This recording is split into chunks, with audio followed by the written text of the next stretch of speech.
Nesse biópsia da história falaremos sobre a transferência da corte portuguesa para o Brasil e a vinda da família real. Demorei muito para poder lançar esse vídeo porque ele está inserido dentro da conjuntura da Revolução Francesa e da Era Napoleônica. Temos aqui no canal 3 vídeos sobre Revolução Francesa e 2 vídeos sobre Era Napoleônica. Recomendo que vocês assistam esses vídeos para se situarem dentro da situação geopolítica mundial naquele momento. Esse vídeo aqui eu falarei apenas sobre os principais fatos que transcorreram da vinda da família real e no próximo vídeo, que vai ser na quarta-feira, falarei sobre a minha opinião, alguns comentários sobre a vinda da família real portuguesa. Muitas vezes a gente coloca o Dom João VI como um grande covarde, não sei o que. Eu gostaria de fazer uma defesa de Dom João VI, mas ela será feita apenas no próximo vídeo, que vai sair na quarta-feira. Se esse vídeo já saiu, você está vendo esse vídeo no futuro, recomendo que você também veja este outro vídeo, que servirá de complemento a este aqui.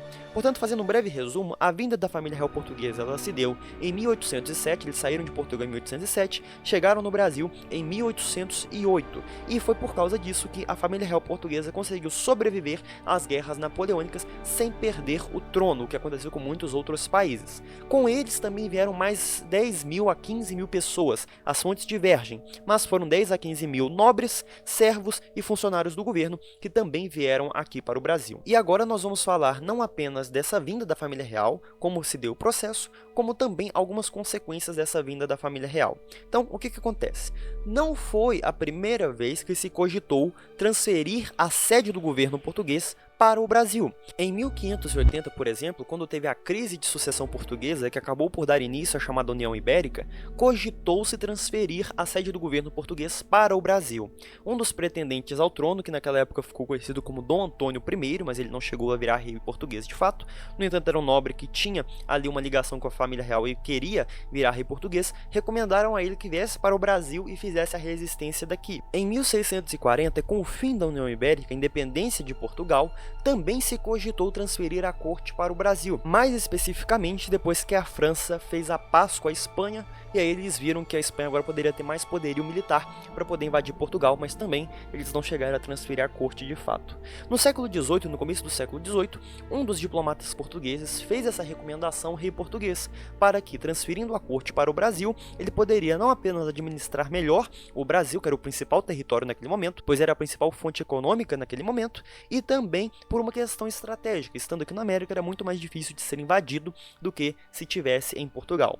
Um pouco mais tarde, também no século XVIII, quando a França e a Espanha assinam o chamado Pacto de Família, isso na década de 60 do século XVIII, nós temos ali o Marquês de Pombal, mais uma vez fazendo os preparativos para, caso fosse necessário, o rei transferiria a sua sede para o Brasil em caso de uma guerra contra a Espanha. Portanto, o Marquês de Pombal já havia feito todos os preparativos da esquadra, os planos para poder vir para o Brasil, mas isso também não foi necessário. Com o advento das guerras napoleônicas, principalmente durante a chamada Segunda Coalizão, falamos sobre ela nos vídeos sobre a Era Napoleônica, nós temos ali a cogitação, mais uma vez, de transferir a corte para o Brasil, inicialmente em 1801, ideia que foi retomada em 1803. Quando é 1803, nós temos ali o início das tensões do chamado Partido Francês e Partido Inglês. Basicamente é porque a corte portuguesa, depois de 1803, ficou dividida entre aqueles que eram favoráveis a Portugal respeitar a aliança que tinha com a Inglaterra e declarar guerra contra a França, trazendo toda a corte para o Brasil, e aqueles que eram a favor de Portugal romper com a Inglaterra, se aliar com a França e fazer guerra contra a Inglaterra. Portanto, eram os dois partidos, o Partido Francês e o Partido Inglês, que se degladiavam em torno do rei para que ele tomasse uma decisão sobre isso. Acontece que Dom João VI, não querendo entrar em guerra com nenhum dos dois, ele começa um processo de tentar manter a paz com os dois países. Ele começa, portanto, um jogo diplomático durante anos, fazendo concessões à Inglaterra e concessões à França. Para a França, ele vai acabar aderindo ao bloqueio continental numa determinada altura. Não apenas nisso, mas vai começar algumas políticas econômicas anti-britânicas. No entanto, debaixo dos panos, Portugal e a Inglaterra estavam se alinhando para que o herdeiro do trono português, o príncipe da Beira, que mais tarde seria o nosso Dom Pedro I, viesse para o Brasil escoltado pela Marinha Britânica. No entanto, Portugal, de tanto enrolar Napoleão Bonaparte, fez com que a paciência deste se esgotasse. E por isso Napoleão ordena não apenas a invasão da Espanha, como também a invasão de Portugal. Portanto, quando Dom João VI vê que a Espanha havia sido invadida pela França e que os exércitos estavam vindo para Portugal, ele começa, portanto, os preparativos para poder vir para o Brasil. Aquela esquadra que teoricamente iria trazer o Dom Pedro para o Brasil, agora na verdade iria trazer toda a corte, toda a família real. Portanto, no dia 29 de novembro de 1807, Dom João VI parte de Portugal e vem para o Brasil e aqui vai instalar a sua sede. Antes de nós continuarmos esta aventura, é necessário nós percebermos tudo o que estava em jogo naquele momento. Porque se Dom João VI fica em Portugal, o que nós teríamos seria a submissão de Portugal à França e uma declaração de guerra à Inglaterra. A Inglaterra, que tinha laços com Portugal desde a sua formação no século XII e século XIII com os cruzados ingleses, iria também ser responsável por bombardear Portugal, porque aqueles países que aderiram ao bloqueio continental e se tornaram inimigos da Inglaterra foram bombardeados pelos ingleses. Vale ressaltar, por exemplo, o exemplo da Dinamarca, que teve sua capital Copenhague totalmente bombardeada e a sua marinha dizimada. Além disso, é claro, os ingleses também poderiam se apossar do Brasil e das outras colônias portuguesas. Portanto, se Dom João VI fica em Portugal, Portugal seria arrasado pelos navios britânicos e seria usurpado das suas possessões ultramar.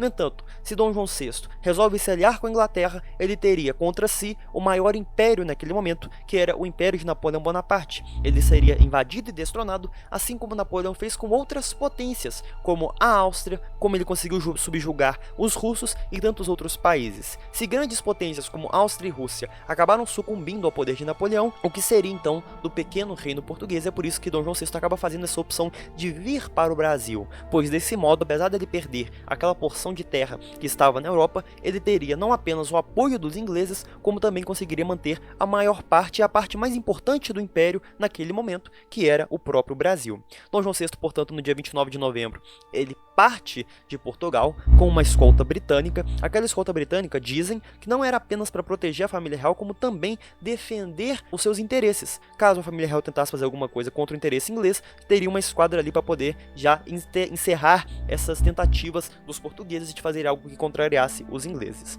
Se bem sabe que se isso era verdade ou não, de fato os portugueses vêm para o Brasil. No dia 29 de novembro eles saem. Para vocês terem uma noção do quão apertado foi essa fuga, dia 29 de novembro é o dia que eles saem de Portugal. Dia 30 de novembro é o dia que os franceses tomam Lisboa. Ou seja, foi por causa de um intervalo de algumas horas que os franceses não conseguiram pegar a família real portuguesa. Eles vêm para o Brasil, a esquadra se divide em duas em um determinado momento. Não se sabe se dividiu em duas por uma questão estratégica, havia sido combinado, ou se foi algo acidental, mas Dom João VI, que fica numa parte da esquadra que se dividiu, acaba indo para Salvador, chega em Salvador em janeiro de 1808 e lá faz o decreto da abertura dos portos, em que agora o Brasil pode fazer comércio com qualquer país e não apenas com Portugal. Portanto, ali é basicamente o fim do monopólio do comércio brasileiro sobre Portugal. Agora qualquer país pode fazer comércio ali com o Brasil.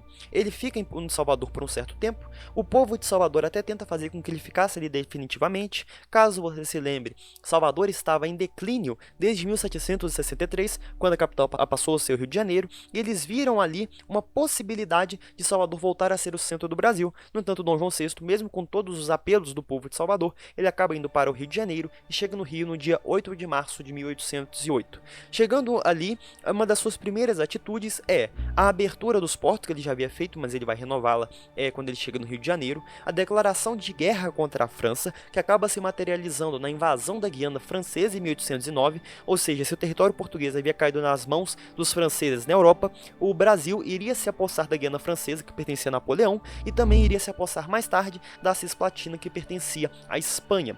Ele também acaba criando o Banco do Brasil, a imprensa régia faz a revogação do Alvará de 1785, que proibia a abertura de indústrias aqui no Brasil. Então Dom João permite que as indústrias comecem a se estabelecer aqui no Brasil, e também faz em 1810 o chamado Tratado de Aliança e Amizade e um outro tratado que ficou conhecido como Tratado do Comércio e Navegação, tratado desses feitos com a Inglaterra, que possibilitava com que as taxas alfandegárias sobre a Inglaterra fossem de 15%, enquanto as portuguesas fossem de 16% e os demais países fossem 1524, portanto agora o Brasil ia ser inundado de produtos ingleses. Além disso, vão ter outras grandes ações, mas essas ações ficarão para o próximo vídeo que eu fizer falando sobre a estadia de Dom João VI aqui no Brasil. Portanto, aqui nós falamos dos principais fatos sobre a vinda de Dom João VI. Quarta-feira vai sair um vídeo que eu farei um comentário sobre esta vinda de Dom João VI, se ele foi mesmo ou não covarde, e aí depois nós podemos continuar com a história do Brasil. Qualquer dúvida deixa aqui nos comentários, que Deus abençoe sempre, até o próximo vídeo.